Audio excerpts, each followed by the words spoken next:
Salut les mecs, j'espère que vous allez bien. On se retrouve aujourd'hui en pleine nature dans le champ juste derrière chez moi pour parler à nouveau de rétention séminale. J'ai cru comprendre que le sujet vous avait bien intéressé la dernière fois. Et les gars, je voulais vous remercier parce que dans les commentaires, il y a eu pas mal de bons retours, beaucoup de maturité, beaucoup de soutien, beaucoup de bienveillance. Donc franchement, on a pu discuter un petit peu ensemble et honnêtement c'était hyper enrichissant, c'était hyper intéressant. Donc les gars, je voulais vous remercier par rapport à ça. Aujourd'hui, on va parler de l'erreur principale euh, qu'on peut commettre en rétention séminale. Les gars, c'est simple, ça va être de ne pas transmuter votre énergie. Et en fait, il faut bien comprendre une chose, c'est que quand tu commences la rétention séminale, tu vois, c'est pas un acte anodin. C'est pas quelque chose qui va te permettre de bénéficier de tous les bienfaits que j'ai pu citer dans mes précédentes vidéos, comme ça, en claquant des doigts, comme par magie, tu vois. C'est vraiment une manière de vivre. C'est,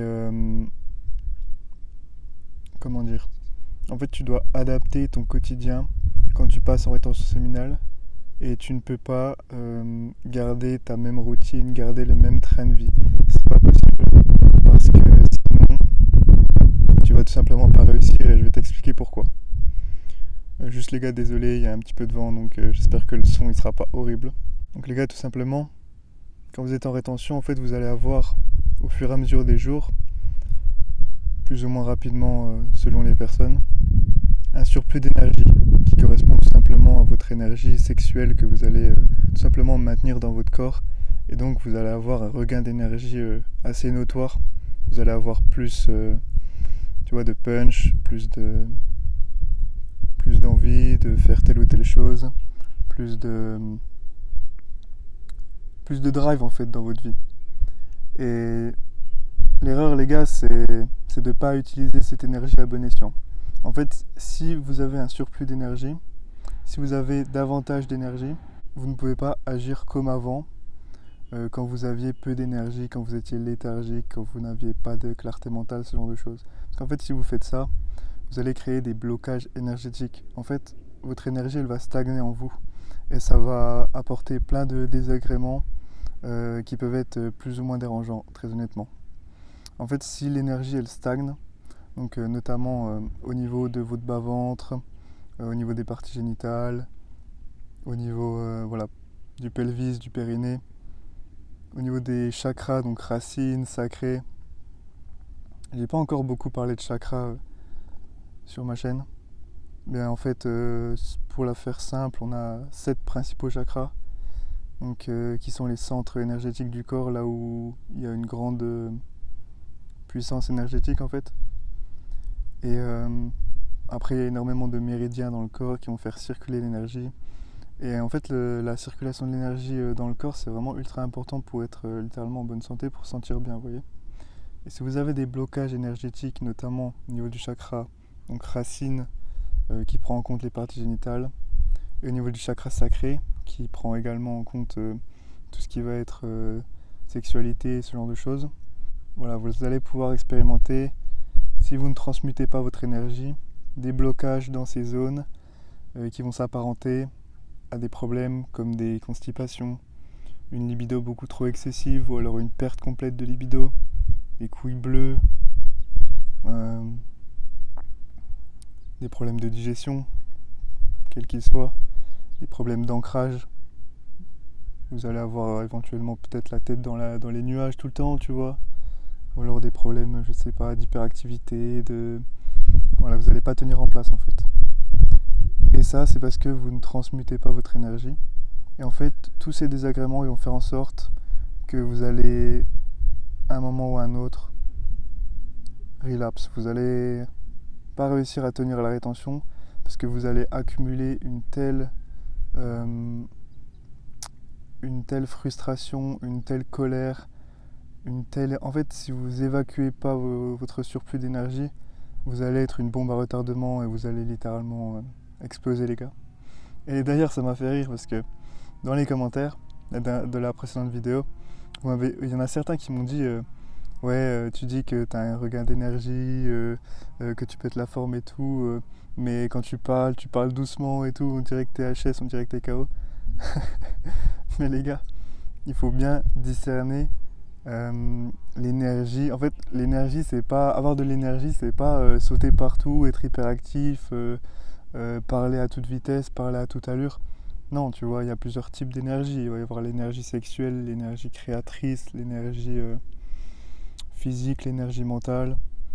Et en fait, il y a une grande différence entre avoir de l'énergie au quotidien, avoir besoin de moins de sommeil, avoir de la clarté mentale, pouvoir se concentrer beaucoup plus facilement, et puis sauter partout. Donc voilà les gars, vous m'avez fait un petit peu rire, mais en vrai c'est normal, tu vois, c'est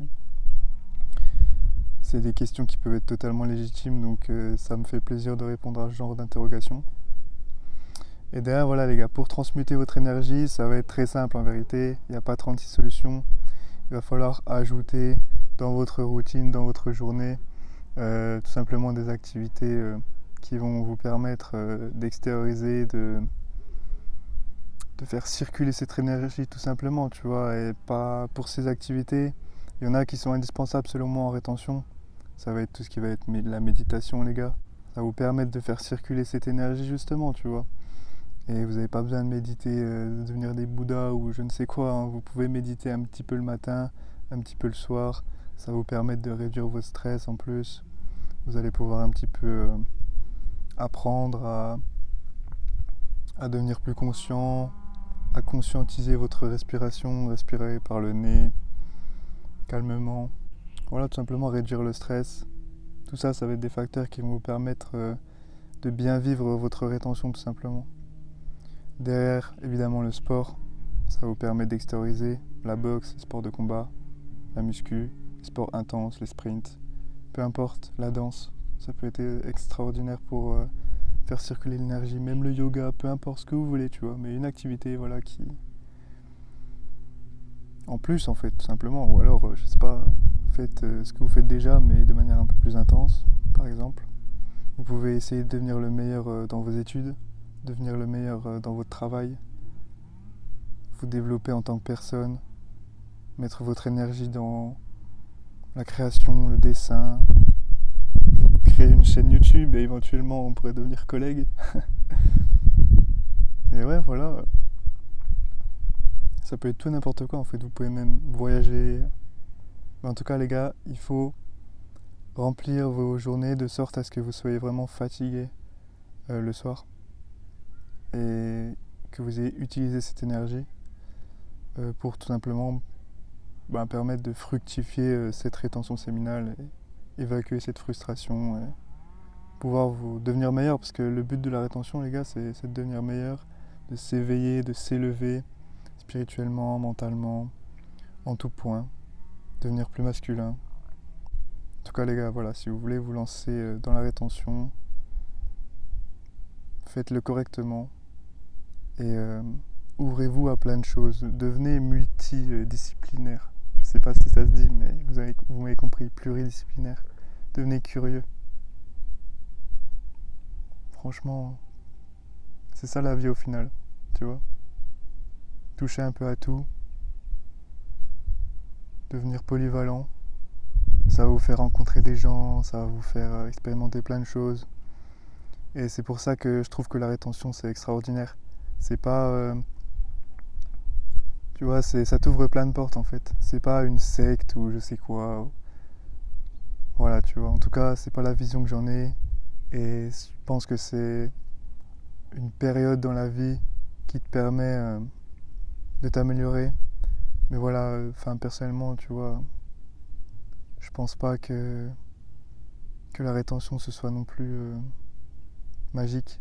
En fait, je suis sûr que ce n'est pas magique, tu vois. C'est tes efforts derrière qui vont faire fructifier tout ça. Mais voilà, c'est la base, c'est les fondations. Voilà les gars, c'est tout ce que j'avais à vous dire sur le sujet. Je vous fais de gros bisous et puis je vous dis ciao ciao, à bientôt les gars.